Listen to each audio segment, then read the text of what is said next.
YouTube, Mark Vergeer here with, no, this time it ain't a 2600 or a Beam Rider video or a Centipede video. No, this time it's actually a video response to Novabug.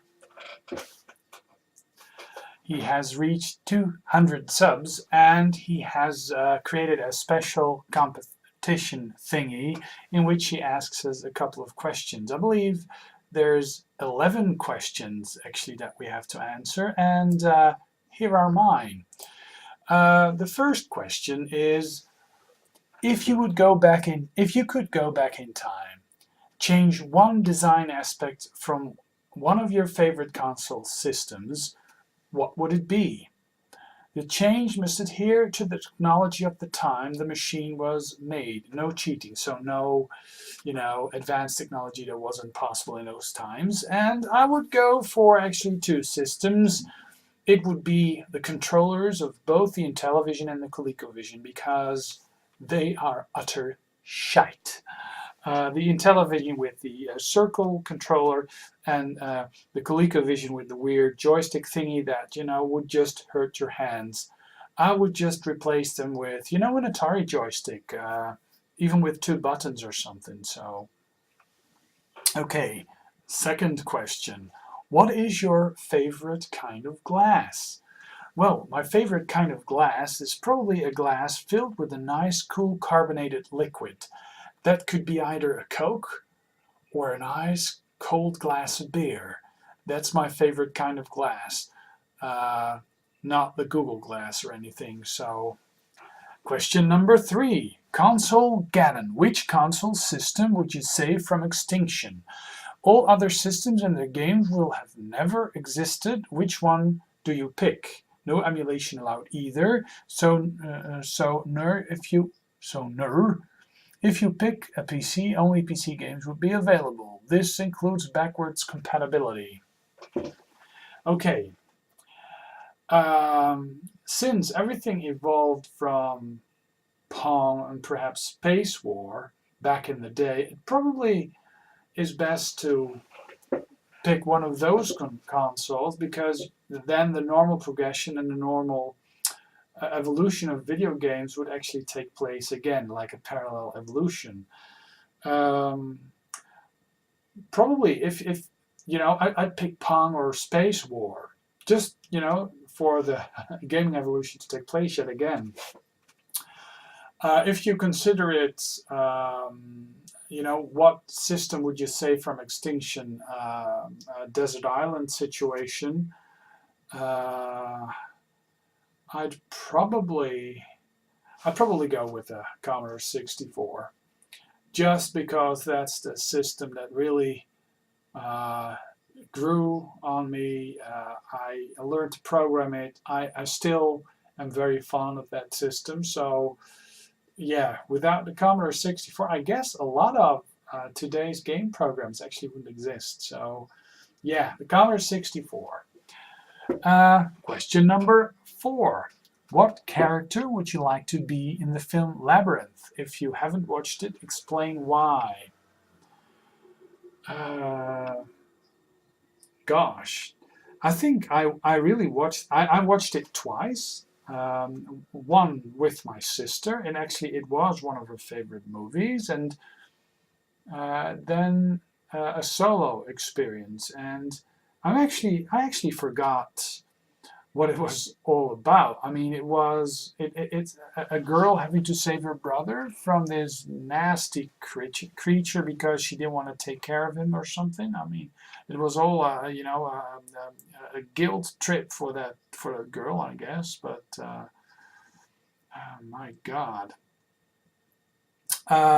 what would I like to be? Which character would I like to be in the movie? Was there an underdog? Was there an instantly forgettable character like Jar Jar Binks, I'm not sure. The little girl, and to make everything right, and to find your little baby brother yet again? Not sure. Okay. 5. What is your favorite game media format and why?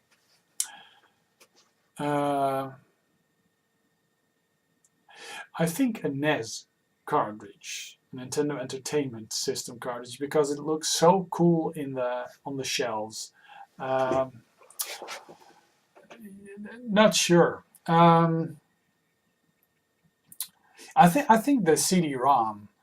I loathe optical drives and loading, but it did bring about a whole shift, a whole change in the way games worked. I mean, with the Nintendo 64, the Jaguar, more storage was available and games became more 3D and more elaborate. But I guess the onset of CDs actually made a whole different type of thing possible with games back in the day. So I'd say because of the way gaming, moved on and became something different, I'd say the CD. But I actually myself prefer the solid state, the cartridge, because they just look cool and they have instant loading and you can stack them up and you can do all sorts of funny things with them. And it's I'm a cartridge dude, so yeah. Okay, question number 6. Which science fiction spacecraft would you like to be real and exist in your time?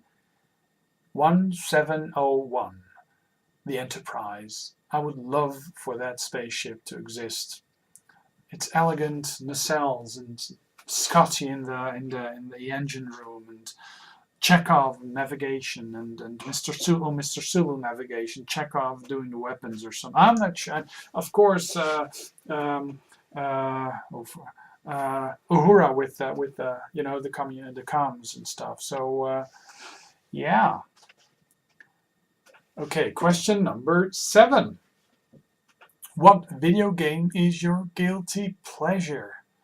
My guilty pleasure, and that's a video game that I'm very ashamed about actually playing, liking, and should I name that Barbie game? That Barbie game on the PlayStation 2, or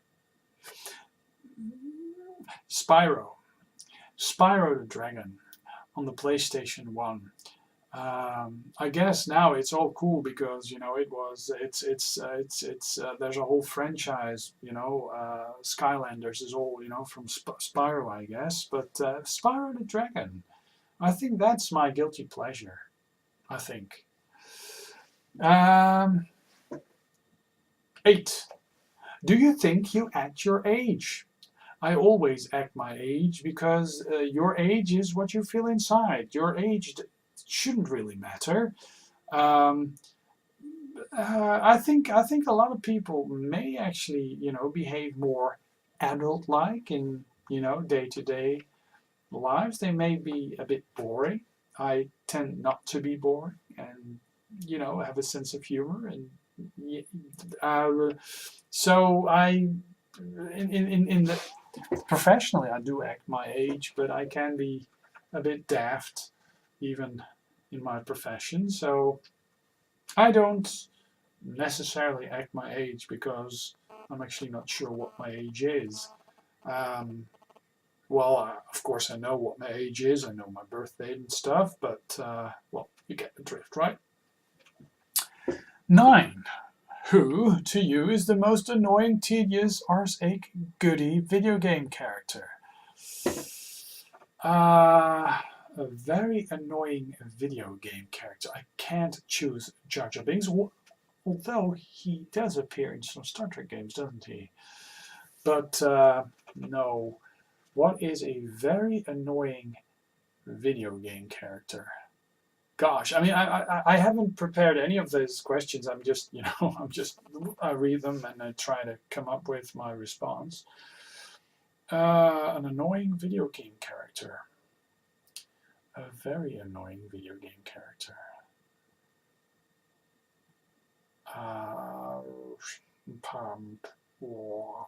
I guess it would be Pac-Man because he can eat and not gain weight.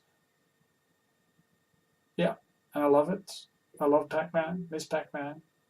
Is that annoying? Perhaps Cuber, with the little curse. Annoying video game character. Nah. I love them all. I love them all. 10. What game was your favorite original? Has your favorite original soundtrack? This does not include games with commercial music. Gosh, there's so many C64 games that have an amazing soundtrack. Probably one of the Cybernoid games. Cybernoid 1. Any game with music by Rob Hubbard, Rob Hubbard,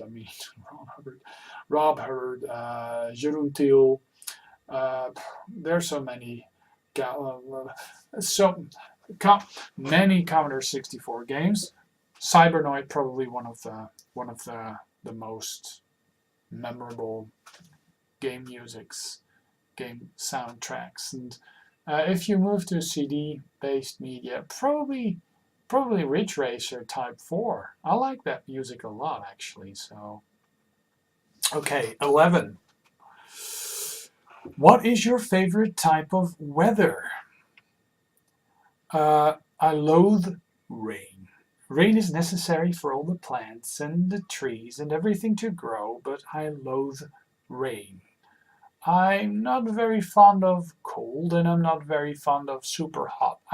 I think a very clear day with no clouds, early spring or late fall, with the sun not streaming into the window, glaring over all the TV screens and stuff. No, but and a nice temperature of 65 Fahrenheit, or low 20s, or perhaps even 17, 18 degrees. That you have to wear a sweater if you sit still and are or on the terrace or something, and that you have to take it off and be in your t-shirt when you walk around and stuff. So I guess neither summer nor winter, but fall or spring, and then a nice, clear, crisp day where you don't have any freezing hands or extremities or anything, but